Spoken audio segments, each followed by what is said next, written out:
গ্রামের সাধারণ মানুষ থেকে শুরু করে শহরের সর্বশ্রেণীর মানুষ যায়। পরপর মানে একটা পত্রিকা।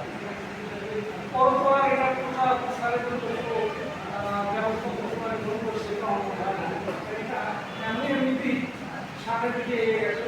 তার মূল কারণটা ছিল এই পত্রিকা যারা বিভিন্ন এলাকায় বিভিন্ন উপজেলায় জেলায় বা বিভাগীয় পর্যায়ে দায়িত্ব রয়েছে সমস্ত ধরনের অভিজ্ঞতা তাদের এখনই এই পত্রিকাটাকে সামনের দিকে এগিয়ে এসে বিভাগের বিষয় আমাদের কর্মীরা এই